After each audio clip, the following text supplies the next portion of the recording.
अस्सलाम वालेकुम जी। वेलकम करता हूँ आपको मुर्तज़ा गार्डन चैनल पे जी। आप ये बात सोच रहे होंगे कि मुर्तज़ा साहब ये आपके साथ कौन खड़े हैं। हम 6 भाई हैं। तो सबसे बड़ा हमारा भाई जी अकरम इनका नाम है। ये मेरा बड़ा भाई है।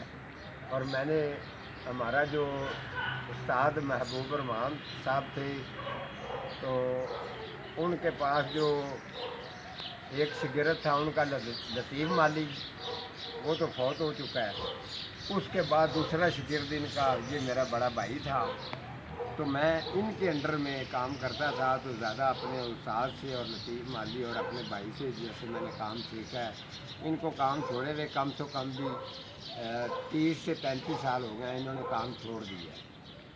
तो आपको बताऊं कि जिस तरीके मुझे भी कह रहे थे कि जो मिट्टी का सिस्टम है ना वो आप नहीं बनाते हो, तो मैंने कहा जी थोड़ा सा आपको उर्दू आपको पता ही है जिस तरीके मुझे आती है, पंजाबी ਦੇ ਵਿੱਚ ਗੱਲ ਕਰ ਲੈਂਦੇ।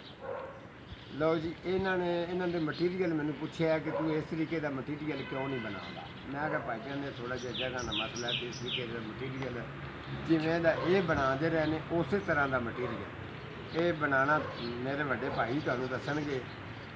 ਇਹ ਦੱਸੋ ਭਾਈ ਜਾਨ ਕਿ ਜਿਹੜੀ ਮਿੱਟੀ ਤੁਸੀਂ ਬਣਾਉਂਦੇ ਰਹੇ ਜੀ ਜੀ ਮੈਂ ਤੇ ਉਦੋਂ ਛੋਟਾ ਸਾਂ, ਜੀ ਉਹ ਮਿੱਟੀ ਇੱਥੇ ਥੋੜਾ ਜਿਹਾ ਉਸ ਤਰੀਕੇ ਦਾ ਸਿਸਟਮ ਨਹੀਂ ਹੈ। ਤੇ ਸਭ ਤੋਂ ਹੈਵੀ ਜਿਹੜੀ ਪੌਦਿਆਂ ਨੂੰ ਸਹੀ ਯਾਨੀ ਕਿ ਪੌਦੇ ਤੰਦਰੁਸਤ ਰਹਿਣ, ਸਿਹਤਮੰਦ ਰਹਿਣ, ਜਿਹੜੀ ਮਿੱਟੀ ਤੁਸੀਂ ਬਣਾਉਂਦੇ ਰਹੇ ਜੀ ਉਹ ਮਿੱਟੀ ਦਾ ਥੋੜਾ ਜਿਹਾ ਲੋਕਾਂ ਨੂੰ ਵੀ ਦੱਸ ਦਿਓ ਜੀ। ਉਹ ਜੀ ਇਹ ਸੀ ਨਾ ਮਿੱਟੀ ਦਾ ਹਾਂਜੀ, ਥੋੜਾ ਜਿਹਾ ਉੱਚੀ ਬੋਲੋ। ਐਲਡੀ ਵਾਲੇ ਸਮੇਂ ਘਰ ਸਫਾਈ ਕਰਦੇ ਸਨ। ਅਸੀਂ ਇਹਨਾਂ ਦੇ ਕੋਲ LD ਵਾਲੇ? ਐਲਡੀ ਵਾਲੇ ਅੱਛਾ, ਅਸੀਂ ਉਹਨਾਂ ਦੇ ਕੋਲੋਂ ਕੁਛ ਨਾ ਪੈਸੇ ਦੇ ਕੇ ਉਹ ਮਿੱਟੀ ਸਟਵਾ ਲੈਂਦੇ ਹਾਂ। ਗਿੱਲੀ ਮਿੱਟੀ। ਮਿੱਟੀ ਗਿੱਲੀ ਸਟਵਾ ਲੈਂਦੇ ਹਾਂ। ਉਸ ਤੋਂ ਬਾਅਦ ਅਸੀਂ ਉਹ ਬੰਦੇ ਲਾ ਕੇ ਨਾ ਉਹਨੂੰ ਖਿਲਾਰ ਦੇਣਾ। ਉਹਨੇ ਜਦੋਂ ਸੁੱਕ ਜਾਣਾ ਫਿਰ ਅਸੀਂ ਉਹਨੂੰ ਭੰਨ ਤੋੜ ਕਰਕੇ ਉਹਦੀ ਸਫਾਈ ਕਰਨੀ।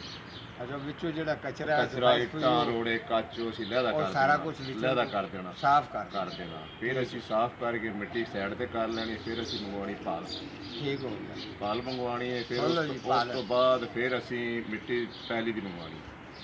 ਫਿਰ ਮਿੱਟੀ ਪੈਲੀ ਦੀ ਮੰਗਵਾਉਣੀ। ਪੈਲੀ ਦੀ ਮੰਗਵਾਉਣੀ ਯਾਨੀ ਕਿ ਤਿੰਨ ਮਿੱਟੀਆਂ। ਤਿੰਨ ਮਿੱਟੀਆਂ ਹੋ ਗਈਆਂ। ਤਿੰਨ ਸੁਣ ਲਓ ਜੀ। ਮਿੱਟੀਆਂ ਹੋ ਗਿਆ। ਫਿਰ ਇਹਦੇ ਵਿੱਚ ਅਸੀਂ ਪਾਣਾ ਗੋਬਰ ਖਾਦ। ਹਾਂ, ਠੀਕ ਹੋ ਗਿਆ। ਗੋਬਰ ਖਾਦ ਉਹ ਵੀ ਅਸੀਂ ਪਾਣੀ ਛਾਣ ਕੇ ਪਾ ਕੇ ਠੀਕ। ਉਸ ਤੋਂ ਬਾਅਦ ਉਹਨਾਂ ਚੋਂ ਮਿੱਟੀਆਂ ਨੂੰ ਅਸੀਂ ਬੇਲਚੇ ਨਾਲ ਮਿਕਸ ਕਰ ਦੇਣਾ। ਅੱਛਾ, ਮਿਕਸ ਕਰਕੇ ਫਿਰ ਅਸੀਂ ਉਹਨੂੰ ਜਦੋਂ ਇਸਤੇਮਾਲ ਕਰਨਾ ਹੈ ਨਾ, ਕੋਈ ਵੀ ਮੌਸਮੀ ਪੌਦਾ ਹੈ, ਅੱਛਾ ਹੈ ਮਾੜਾ ਹੈ ਜਿਹੜਾ ਵੀ ਹੈ ਨਾ, ਅਸੀਂ ਮਿੱਟੀ ਉਹ ਇਸਤੇਮਾਲ ਕਰਤੇ ਰਹੇ हैं। ਠੀਕ ਹੈ। ਉਹਦੇ ਵਿੱਚ ਗਰੋਥ ਵੀ ਹੁੰਦੀ ਹੈ, ਤਾਕਤ भी मिलती है, सब कुछ होता है बेहतरीन। अच्छा। वो मिट्टी ਅਸੀਂ ਇਸਤੇਮਾਲ ਕਾਫੀ ਸਾਰੀ करते रहे।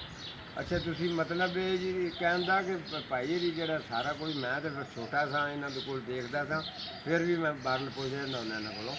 ਲੇਕਿਨ ਇਹ ਗੱਲ ਹੈ ਜੀ ਕਿ ਉਹਨਾਂ ਦਾ ਕਹਿਣ ਦਾ ਮਕਸਦ ਹੈ ਕਿ ਜਿਹੜੀ ਮਿੱਟੀ ਅਸੀਂ 4 ਮਿੱਟੀਆਂ ਮਿਕਸ ਹੀ ਹੋਈਆਂ ਨਾ ਹਾਂਜੀ 4 ਮਿੱਟੀਆਂ, ਮੈਂ ਤੱਕ ਸਿਰਫ ਇਹ ਆਖਦੇ ਸੀ ਵੀ ਬੇਲਚਾ ਲੈ ਲੈ ਤੇ ਕਈ ਲੈ ਲੈ, ਤੇ ਉਸ ਤੋਂ ਬਾਅਦ ਇਹਨੂੰ ਨਾ ਗੋਡੀ ਜਾ। ਹਾਂਜੀ ਮੈਂ ਤੰਗ ਪੈ ਜਾਂਦਾ ਸਾਂ। ਮੈਂ ਆਂਦਾ ਸਾਂ ਭਾਈ ਹੁਣ ਬਸ ਵੀ ਕਰਾਓ। ਹਾਂਜੀ ਇੰਨੀ ਮਿੱਟੀ ਮੈਂ ਇਕੱਲਾ ਬੰਦਾ ਕਿਵੇਂ ਕਰ ਸਕਣਾ, ਬਾਲ ਹੈਗਾ ਮੈਂ। ਹਾਂਜੀ ਤੇ ਇਹ ਫਿਰ ਮੇਰੇ ਨਾਲ ਲੱਗ ਕੇ ਤੇ ਸਾਰੀ ਮਿੱਟੀ ਦਾ ਇਹਨਾਂ ਨੇ ਇੱਕ ਦਫਾ ਹੀ ਉਹਦਾ ਢੇਰ ਬਣਾਉਣਾ। ਫਿਰ ਜੀ ਉਹਦਾ ਤਗਾਰ ਬਣਾ ਕੇ ਵੱਡਾ ਪਾਣੀ ਪਾਣਾ ਵਿੱਚ ਪਾਣੀ ਪਾ ਕੇ ਫਿਰ ਉਹਨੂੰ ਖੁਸ਼ਕ ਕਰਨਾ। ਹਾਂਜੀ ਮਿੱਟੀ ਤੁਸੀਂ ਕੋਈ ਵੀ ਪੌਦਿਆਂ ਪਲਾਂਟਾਂ ਨੂੰ ਪਾਣੀ ਨਾ ਮਿੱਟੀ ਹੁਣ ਇਹ ਸਿਰਫ ਇਸ ਟੌਪਿਕ ਦੀ ਗੱਲ ਹੋ ਰਹੀ ਕਿ ਤੁਸੀਂ ਸਭ ਤੋਂ ਪਹਿਲੇ ਮਿੱਟੀ ਠੀਕ ਬਣਾਓਗੇ ਤੇ ਤੁਹਾਡੇ ਪੌਦੇ ਹੋਣ, ਕਲਮ ਹੋਏ, ਮੌਸਮੀ ਪੌਦਾ ਹੈ ਜਾਂ ਸਬਜ਼ੀ ਦਾ, ਹਾਂਜੀ ਉਹਦੇ 'ਚ ਬਿਹਤਰੀਨ ਚੱਲਦਾ। ਕੋਈ ਬਾਤ। ਇਹ ਹੀ ਮਿੱਟੀ ਦਾ ਜਿਹੜਾ ਰੁਝਾਨ ਜਿਹੜਾ ਹੈ ਮੈਂ ਜਿਸ ਤਰੀਕੇ ਬਣਾਉਂਦਾ ਰਹਿਣਾ ਇਸੇ ਤਰੀਕੇ ਦੀ ਤਿਆਰ ਕਰਨਾ, ਤੇ ਫਿਰ ਜ਼ਿਆਦਾ ਤਾਂ ਨਹੀਂ ਥੋੜੀ ਬਣਾਉਣਾ ਜਿਹੜੀ ਲੋਕਾਂ ਨੂੰ ਸੇਲ ਕਰ ਦੇਗੀ। ਸਾਡੇ ਕੋਲ ਜਗ੍ਹਾ ਕਾਫੀ ਹੁੰਦੀ ਸੀ ਨਾ। ਤੁਹਾਡੇ ਜਗ੍ਹਾ ਲਾਲਾ ਬੜੀ ਸੀ ਨਾ, ਤੇ ਮਸਲਾ ਇਹ ਵੀ ਹੁੰਦਾ ਨਾ ਭਾਈ ਜਾਨ।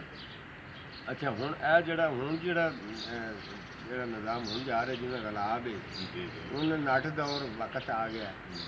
ਤੇ ਉਹ ਕੁਝ ਲੋਕ ਪੁੱਛਦੇ ਨੇ ਜਿਹੜਾ ਸਬਜ਼ੀਆਂ ਦਾ ਜਾਂ ਜਿਹੜਾ ਮੈਂ ਆਖਿਆ ਵੀ ਸਬਜ਼ੀ ਨੂੰ ਵੀ ਤੁਸੀਂ ਪਾ ਸਕਦੇ ਹੋ।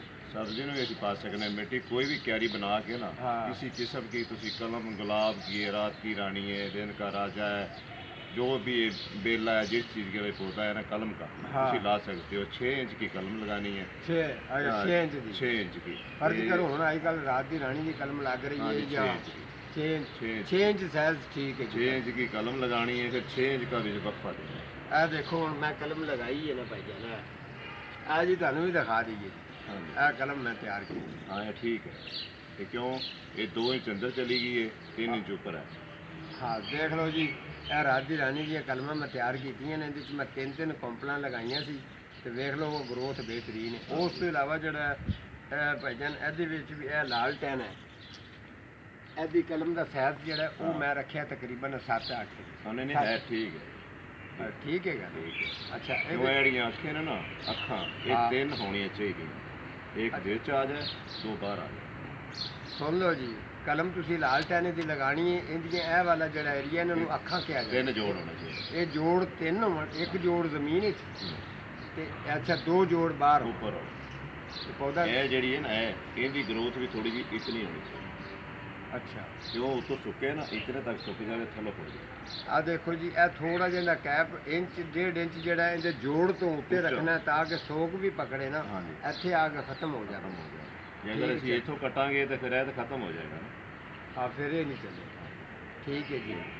ਤੇ ਭਾਈਜਾਨ ਇਨਸ਼ਾਅੱਲਾ ਤਾਲਾ ਤੁਸੀਂ ਆਪਣੇ ਪੌਦਿਆਂ ਦੀ ਤਰਫੋਂ ਕਿਸੇ ਗੱਲ ਦੀ ਵੀ ਕੋਈ ਵੀ ਪਰੇਸ਼ਾਨੀ ਇਸ ਤਰੀਕੇ ਅਸੀਂ ਦੱਸਦੇ ਰਹੀਦਾ।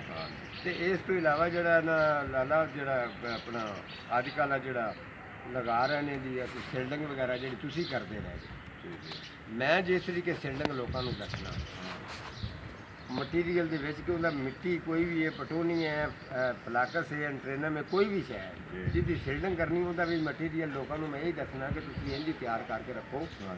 ਤੇ ਉਸ ਤੋਂ ਬਾਅਦ ਤੁਸੀਂ ਇਹਦੇ ਵਿੱਚ ਉਹਨੂੰ ਠਪਾਈ ਕਰੋ ਫਰੇਮ ਨਾਲ, ਜਿਹਨੂੰ ਆਪਾਂ ਠੱਪਾ ਆਣੇ ਉਹ ਜੀ ਉਹ ਵੀ ਇਤਨਾ ਸਾਰਾ ਡੰਡਾ ਲਗਾਇਆ ਜਾਂਦਾ ਹੈ, ਥੱਲੇ ਮੁੱਠ ਬਣੀ ਹੋती है। ਠੀਕ ਹੈ। वो इस तरीके से लगा के मिट्टी पधरी करके ना उसे बी केर के हाँ बी केर के फिर जी ना गोबर की है ना खाद हाँ या बूरा मिल जाए बुरा ठीक है। लकड़ी का भी बूरा चल जाता है, कोई मसला नहीं। ठीक है। उस तो बाद वो थोड़ा सा छाना दे के ना फिर इस तरीके ठप्पा लगाओ पधरा हो जाए। ठीक है। फिर वो लवो अपना फुहारा हाँ जी उसके नाल पानी फुहारे ना पाओ उतना पाओ जितना जजब कर जजब करे। ठीक हो गया। ज़्यादा अच्छा जी ਹੁਣ ਦੇਖੋ ਜੀ ਭਾਈਜਨ ਇਹ ਆਏ ਸਨ ਮੈਨੂੰ ਮਿਲਣ ਵਾਸਤੇ, ਮੇਰੇ ਵੱਡੇ ਭਾਈ ਨੇ, ਮੈਂ ਤੁਹਾਨੂੰ ਤਾਰਫ ਕਰਾਇਆ ਕਿ ਮਜ਼ੀਦ ਅਗਰ ਇੰਨੀ ਉਮਰ ਦੇ ਵਿੱਚ ਕੰਮ ਕੀਤਾ ਹੈ ਸਾਰਾ ਜਾਣ ਸਮਝ ਕੇ, ਉਸ ਦੇ ਬਾਵਜੂਦ ਹੁਣ ਫਿਲਹਾਲ ਜ਼ਿਮੀਵਾਰੇ ਦਾ ਕੰਮ ਕਰਦੇ ਪਏ ਨੇ ਜ਼ਮੀਨ ਵਿੱਚ। हाँ खेत का ਖੇਤਾਂ ਦਾ ਕਰਦੇ ਨੇ, ਲੇਕਿਨ ਮੈਨੂੰ ਮਿਲਣ ਆਇਆ ਸੀ ਤੇ ਮੈਂ ਕਿਹਾ ਚਲੋ ਸੋਚਿਆ ਕਿ ਚਲੋ ਵੱਡਾ ਭਾਈ ਹੈ ਥੋੜਾ ਜਿਹਾ ਸਾਨੂੰ ਤਾਰਫ ਕਰਾ। काफ़ी उम्र हो गई है ना, नहीं करता हूँ दुकान। ਉਮਰ ਬਹੁਤ ਹੋਊਗੀ ਤੇ ਇਸ ਵਾਸਤੇ ਨਹੀਂ ਕਰਦੇ। ਹਾਂਜੀ ਥੋੜਾ ਬਹੁਤ ਤੁਹਾਨੂੰ ਅੱਜ गाइड भी किया है तो इंशाल्लाह ਤੁਹਾਨੂੰ टॉपिक पसंद आया होगा। ठीक है जी, आज के हमारा इतने प्रोग्राम था, तो मिलता हूँ किसी अगले प्रोग्राम के साथ। तब तक अल्लाह ने